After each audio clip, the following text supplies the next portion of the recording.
네, 시작의 흐름을 알아야지 시작에 대한 아이디어를 더욱더 확장해서 꾸밀 수 있겠지요. 자, 오늘 이분과 함께 여러 가지 이야기해보면서 다음 주 전략에 대한 고민 함께 해보도록 하겠습니다. 자, 오늘은 빅마스터 경제연구소 박영호 소장 나와 계십니다. 소장님, 어서 오십시오. 네, 안녕하세요. 안녕하세요. 시장이 이렇게 빠를 때가 있었나 싶습니다. 내 계좌에 수익 나는 게 빨라야 되는데 시장 자체가 소장님 너무 빠릅니다. 자, 그래서 이야기를 소장님과 함께 해나가면서 전략 고민 해보도록 하겠습니다. 자, 시작에 대한 이야기 먼저 오늘은 시작해 볼게요. 빠른 순환매 맞아 헤매는 개인 투자자 맞아 생각 많이 하실 것 같습니다. 이번 주만 하더라도 월요일 스타트 라인이 어제의 종가 부근입니다. 이렇게 지수는 갇힌 가운데 그 안에서 순환매의 속도는 그 어느 때보다도 빠르게 진행되고 있는데요. 바로 전략에 대한 이야기, 시장 판단 먼저 해보도록 하죠. 소장님, 네. 다른 거 다 제쳐주고 이 흐름 어떻게 맞출지, 왜 이렇게 빠른지 이게 가장 고민이실 것 같습니다. 어디서부터 이야기를 시작해야 될까요? 사실 최근 들어서 시장이 좀 단기적으로 조정을 보이고 있는데 이전에 시장이 오른 것들은 정부 정책 때문에 지금 많이 좀 올랐거든요. 네. 사실 기업들이 실적이 엄청나게 좋거나 이런 것들이 아니라 앞으로 시장이 이렇게 움직일 것 같아라고 해서 특별히 해당 섹터만 지금 많이 움직였습니다. 특히나 코스피가 많이 움직였는데 코스피하고 코스닥 그 차트 그 지수 움직임을 한번 보면은 코스피 같은 경우에는 사상 최고치에 지금 근접을 하고 있지만 코스닥 같은 경우에는 보시면 아시지만은 이전 고점을 돌파하지도 못하고요. 그리고 2년 전 그 지금 저점에서 최근에 좀 반등을 해주는 정도. 그러니까 시장이 어느 쪽으로 쏠려 있었냐면은 바로 이제 코스피 쪽으로 쏠려 있었죠. 이 코스피에서도 우리가 얘기하던 지주사, 그다음에 방산, 조선 뭐 이런 그 특정 섹터가 많이 올랐지 다른 종목들은 그동안에 많이 안 올랐거든요. 자동차도 지금 많이 안 올랐고요. 그렇죠. 2차전지 특히 못 올랐고요. 그렇죠. 그러니까 우리 개인 투자자들이 그동안에 관심을 많이 가졌던 이런 종목들은 상당히 좀 어려웠습니다. 근데 이제 기회가 오게 되는 거죠. 네. 다른 것들은 사실 실적보다는 어떤 그 이슈나 이런 것 때문에 올랐는데 앞으로 그 2차전지나 자동차나 이쪽은 이번에 그 무역 협상이 그러니까 관세 협상이 잘 타결이 된다면은 우리가 관심을 가져도 될 것 같다라는 생각이거든요. 그래서 제가 봐서는 단기 조정은 지금 필수가 되는 구간이다. 그럼 우리가 이제 섹터를 잘 잡아야 된다. 그렇죠. 이런 말씀 좀 드리고 싶습니다.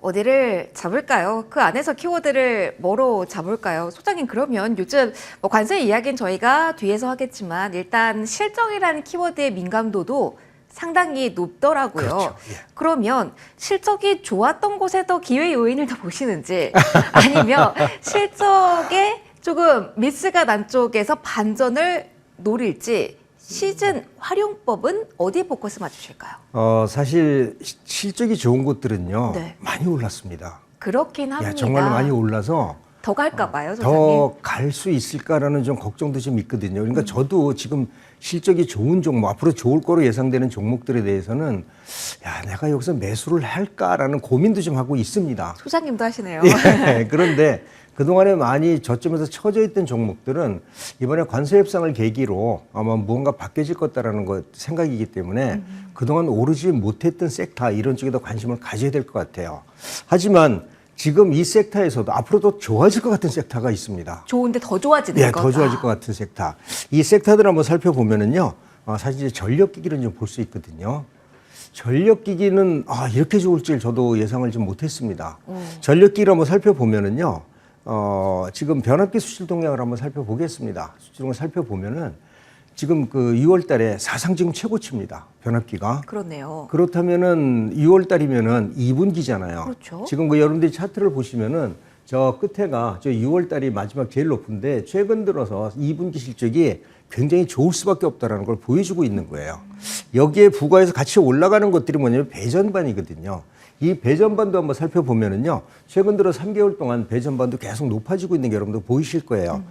자, 이거는 실적하고 연관이 돼 있기 때문에 충분히 반등이 가능한 종목이다. 하지만 그동안에 너무나 좀 많이 좀 올라왔다는 게 좀 흠이다라는 건데, 네. 2분기 수출 증감을 우리가 한번 예상치를 한번 볼 수가 있을까? 그럼 이거 말고 또 어떤 것들이 있을까? 한번 살펴볼 수가 있는데, 2분기 수출 증감을 살펴보면은요, 지금 그 3월, 4월, 5월, 6월인데 4, 5, 6월이 그 이번 지난번에도 제가 보여드린 차트지만은 6월이 2분기 실적인데 지금 봐서는요. 반도체는 뭐 여러분들이 보셔서 아시겠지만 좋을 수밖에 없잖아요. 자동차 나쁘진 않을 것 같아요. 네. 그런데 자동차는 관세가 인상된 부분을 현재 판매가에서 반영을 하지 않았기 때문에 매출은 좀 있더라도 영업이익이 많이 감소할 거다. 이런 좀 우려감이 좀 있습니다. 수익성으로 봐야 되는군요. 네, 수익성으로 좀 봐줘야 될 것 같고요. 그다음에 나머지 보면은 뭐 바이오헬스 같은 건 나쁘지 않고요. 그리고 석유 제품, 그리고 이제 일반 기계, 이 일반 기계 쪽이 그 많이 보는 우리가 이제 그 전력기기 쪽이거든요. 그래서 이러한 섹터인데 지금 시장에서 두드러지고 있는 섹터가 그렇게 많지 않다라는 게 이게 좀 걱정이 된다라고 보시면 좋겠습니다. 전력기기 앞서 보여주신 이야기가 더 주가에 반영이 된 상태라고 보시는지 아니면은 더 반영이 될 상태로 보시는지 좀 정리해서 말씀을 드리고 싶은데 데이터를 어떻게 해석을 해야 되는 걸까요? 전력기기는 앞으로 더 좋아질 거다라고 볼 수밖에 없는 게 그 추세를 봐야 되는군요. 예. 이전에는 우리가 이제 전력기기 판매를 하면서 그 미국의 그 오래된 그런 전력선들을 교체하는 수준이었었는데 AI가 들었으면서 신규가 더 발생을 하는 겁니다. 그러니까 예전에 우리가 봤던 것보다도 새로운 시장이 만들어지고 있는 거예요. 여러분들 아시겠지만 AI가 2, 3년 사이에 이렇게 폭발적으로 많이 증가를 했거든요. 그러니까 이전에 2, 3년 전에 그 주문 받았던 것들은 기존의 설비를 그 전력 라인을 교체하는 거라면 이런 새로운 설비다라고 보고요. 지금 그 전력기 매출업체 증감을 보면은 보시면은 이렇게 매년 지금 증가를 하고 있는 게 눈에 보이시잖아요. 이게 내년도 이어질 확률이 상당히 좀 높다라는 거예요. 다만 전력기계들을 한번 살펴보면은요, 우리가 봤을 때 이제 PER을 보면은 PER이 어떻게 되느냐? PER을 보면 지금 보면 25 정도로 지금 나오고 있잖아요. 그래서 25 정도면 사실 고평가 구간이 맞습니다. 그런데 이게 어느 정도 시장에서 응축이 되고 이번에 2분기 실적이 정말 예상보다 좋아진다면은 한 번 더 반등이 가능한 종목이다. 그래서 추격 매수하는 거는 조금 좀 부담스럽기도 하지만은 보유자는 보유 영역이 아닐까라고 생각이 들고요. 만약에 조정을 받는다면 기회예요. 사겠다. 이런 전략이 필요할 것 같습니다. 메모를 해두고 언제 그 타이밍인지 소장이가 이야기는 좀 이어나가야 될 것 같네요. 자, 두 번째 키워드로 넘어가겠습니다. 실적이 하나의 큰 키워드라고 본다면 반대편에는 이 이슈가 시장을 노려보고 있죠. 관세 협상 임박. 연장이 된 데드라인도 8월 1일 다음 주로 임박해온 상황입니다. 소외 섹터를 어디로 봐야 될까요? 관세 관련된 이야기 소장님과 해보죠. 변수로 봐야 될지 상수로 봐야 될지 이것조차 헷갈리는 관세 이슈거든요. 소장님께서는 일단 관세 이슈의 수혜를 오히려 보는 쪽을 지금 이슈로 가져오신 거 맞죠? 네. 제가 사실 관세는 아직 어떻게 될지 잘 모릅니다. 불확실성이긴 하죠. 일본이 관세 어제 그제 이제 그 관세 15%요. 협상을 했잖아요. 네. 15% 협상을 했는데 네. 뭐 우리도 그 수준일 거다라고 얘기하지만은 워낙 변덕스러운 사람하고 지금 같이 하는 거잖아요. 지금 그리고 상황이 좀 녹록지는 않은 것 같습니다. 정말로 녹록지 않을 것 네. 같아요. 뭐 1% 인하하는데 그만큼 돈을 더 내라고 얘기할 정도니까 맞아요. 아주 변덕스러운 사람하고 해서 이게 과연 어떻게 될까 궁금하지만 관세 협상이 그 일본이 끝나고 나서 가장 먼저 올랐던 종목이 뭐죠? 자동차입니다. 자동차요? 예, 그래서 우리나라도 자동차 쪽에 상당히 그 관심을 가지고 있을 수밖에 없을 거예요. 반도체가 지금 우리 수출의 많은 부분을 차지하고 있지만은 실은 산업적으로 봐서는 자동차 쪽이 산업 섹터에 굉장히 많은 부분을 차지하고 있거든요.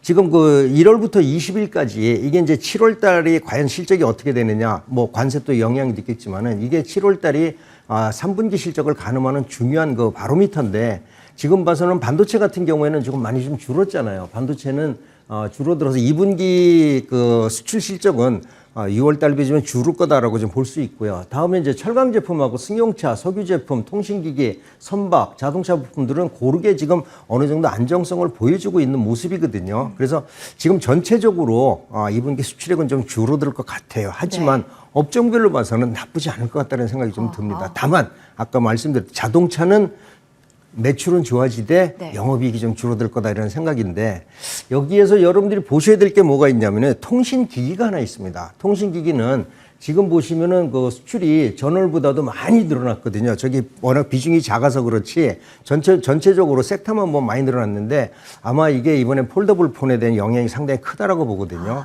이 폴더블 폰이 전 세계적으로 이슈화되고 뭐 저도 사고 싶을 정도로 상당히 좋은 품질이다라고 해서 아마 통신 부품 쪽에는 2분기 실적하고 3분기 실적도 나쁘지 않을 거다 이렇게 보시는 게 좋겠습니다. 알겠습니다. 마침 오늘이 삼성전자의 새로운 폴더블 폰 정식 출시일이기도 한데요. 다음 키워드로 넘어가서 추가적으로 삼성전자 이야기 해보도록 하겠습니다.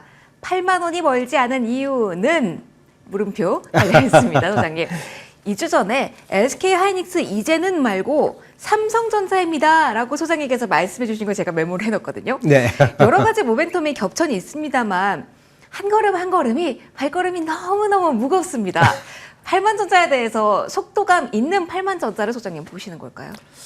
삼성전자가 이번에도 양치기 소년이 아니라면 가정이네요. 예, 아니라면 저는 가능하다라고 보는데 아, 이전의 양치기 소년과 지금의 양치기 소년과는 조금 다른 측면에서 우리가 구분을 해줘야 될 것 같아요. 어떻게 구분하실까요? 이전에는 엔비디아에 공급을 하느냐 마느냐였었잖아요. 네.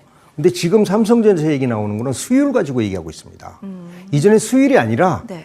이 HBM을 만드는 기술이 있느냐 없느냐가 중요했었는데 할 수 있냐 없냐. 그렇죠. 근데 지금은 할 수 있다. 근데 중요한 건 수율이다. 수율이 50%대까지 올라갔다라고 하거든요. SK 하이닉스가 70에서 80% 정도 됩니다. 상당히 높은 건데 네.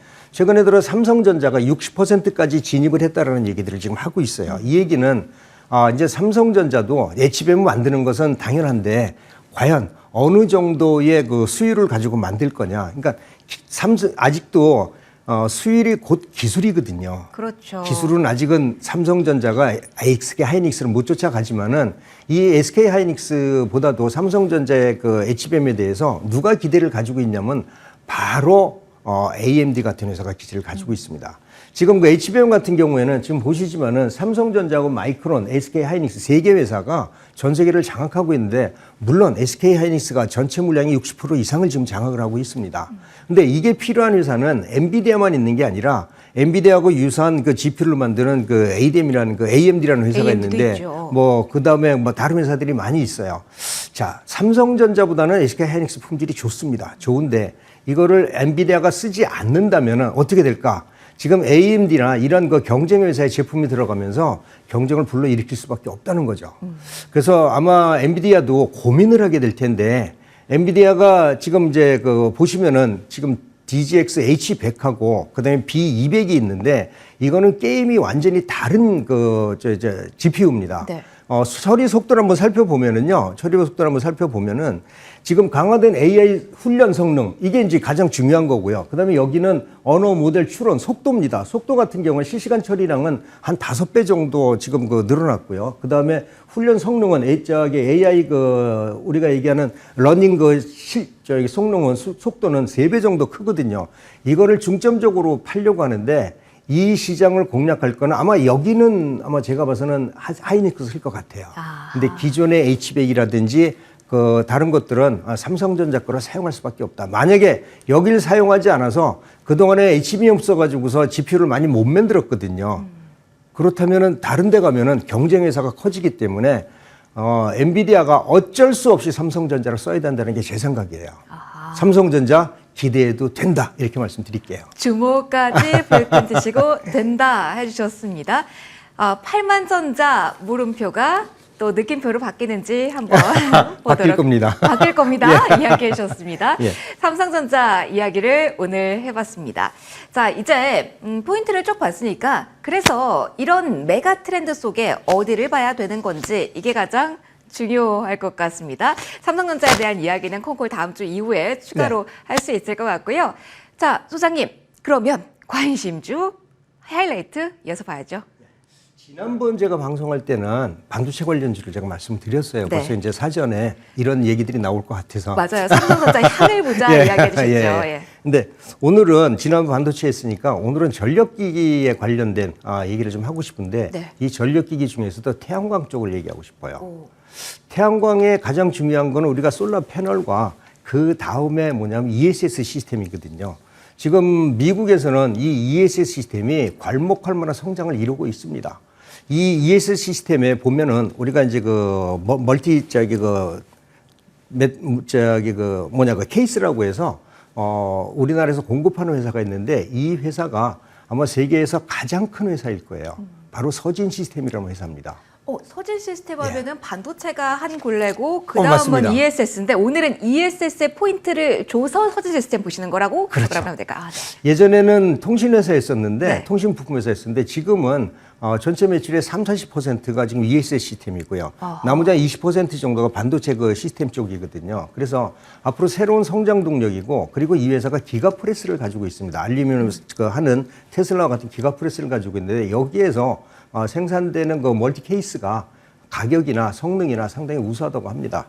또 여기에도 뭐냐면은 뭐 미국의 그 세계 최고 ESS 회사 또 뭐 국내 그 글로벌 탑티어라든지 이런 회사들하고 공급 계약을 맺고 있기 때문에 단기간에 베트남 영향, 관세 영향 때문에 주춤했었지만은 이제부터는 시장의 활성화를 보면서 충분히 반등이 가능하다라는 점에서 오늘 그 서진 시스템을 말씀을 드리고요. 2025년도만 해도 한 40% 정도 성장을 할 거고요. 네. 내년도에는 이거보다도 더 많은 성장을 할 거다라는 게 일반 분석입니다. 뭐 PER도 지금 한 10 정도 되고 있으니까 성장성 대비 저평가다라는 말씀을 드리고 싶고요. 서진 시스템 지금 그 기술적 분석으로 봐서도 나쁘지 않은 자리 반등 가능하다 이렇게 보시면 좋을 것 같습니다. 위로는 그러면은 어디까지 목표 가격을 저희가 설정하면 될까요?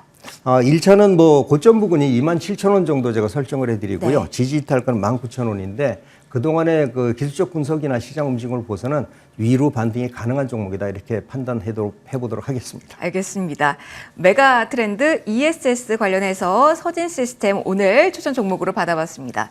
AS 짧지만 강력하게 하고 넘어가도록 할게요. 오늘 다시 한번 지주사 쪽의 움직임도 오전 중에 좀 나오더라고요. 그래서 이 종목 2차 목표가도 뚫어내긴 했는데 재공략 가능할지 이 관점으로 질문 드릴게요. LX 홀딩스 어떻게 볼까요? 재공략 가능합니다. 가능하다. 예. 지난번에 제가 7,000원대 말씀드려갖고서 10,000원대까지 2차 목표가를 다 돌파했는데 최근에 조정을 받잖아요.